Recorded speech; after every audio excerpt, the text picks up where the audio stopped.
Bonjour et bienvenue dans cette nouvelle vidéo. Je m'appelle Sam et je suis entrepreneur web depuis plus de 7 ans. Aujourd'hui, je vous amène dans une livraison. Je vais aller livrer un client qui est hors du pays et je vais vous expliquer certains éléments au cours de cette vidéo également. Si vous êtes prêts, on y va. Mais avant, abonnez-vous à ma chaîne, commentez, likez cette vidéo. Cela permettra à l'algorithme de YouTube d'aimer la vidéo et de la partager au maximum de personnes. Je compte sur vous les gars. Il y a un secret que je vais vous dévoiler dans cette vidéo. Mais tout d'abord, je vais vous expliquer ce que je suis en train de faire. Là, il y a un client qui a commandé des étrennes de fin d'année. C'est des calendriers et des blocs-notes. Il a commandé et moi, je vais aller lui livrer lui-même. Moi, je suis basé au Togo et je pars livrer ce client-là qui est à Cotonou au Bénin. Donc, dans un autre pays. Premièrement, il faudrait savoir qu'aujourd'hui, il n'y a vraiment pas de frontières. D'accord, en ce qui concerne le business et surtout le business en ligne. La preuve est que je suis au Togo, je suis légalement basé au Togo, mais j'ai aussi des business dans d'autres pays, j'ai des clients dans d'autres pays et cela ne m'empêche aucunement pas de leur apporter de la valeur, de les servir et de pouvoir les aider à atteindre leur objectif de marketing. Comme je le disais, le client a passé une commande des trains chez nous et moi, j'aurais pu faire livrer ça par quelqu'un d'autre. J'aurais pu faire convoyer ça par un service de transport. En tout cas, il y a plusieurs moyens par lesquels ces étrennes-là, ces calendriers-là pouvaient parvenir à mon client qui est dans un autre pays. Mais j'ai préféré faire la livraison moi-même. Pourquoi? Il y a plusieurs raisons à cela. Premièrement, il y a le contrôle. D'accord? Je contrôle la chaîne de livraison, je contrôle la chaîne d'approvisionnement, je contrôle la chaîne logistique. Donc, je suis sûr, en tout cas à 90%, 99% que le colis va arriver à bonne destination. Deuxièmement, il y a le contact. Le fait d'aller voir le client, surtout que le client n'est pas dans le même pays que moi, cela permet de créer encore plus de liens. Cela permet de créer encore plus de proximité entre moi et le client puisque ce n'est pas tout le temps qu'on se voit.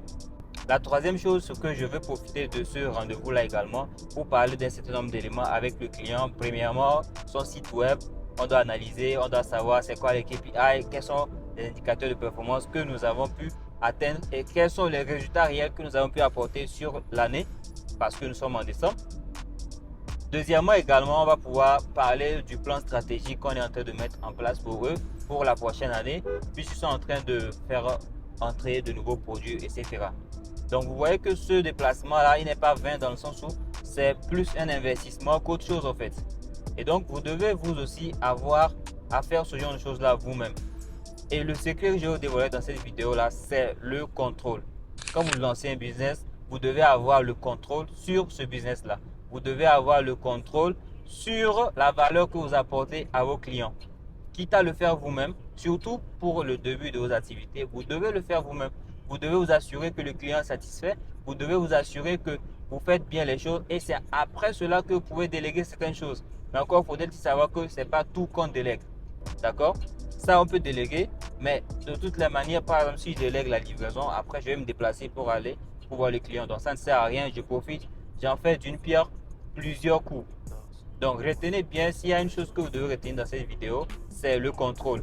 Quand vous lancez une affaire, vous devez avoir le contrôle sur cette affaire-là.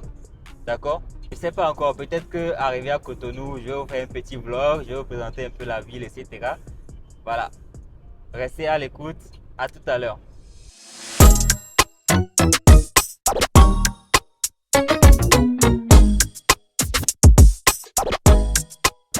Voilà.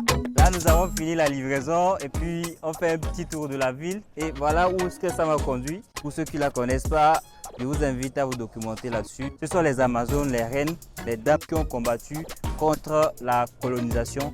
Et c'est une très riche histoire et c'est une très bonne chose de retrouver ce genre de monument là, ce genre de place là dans nos capitales.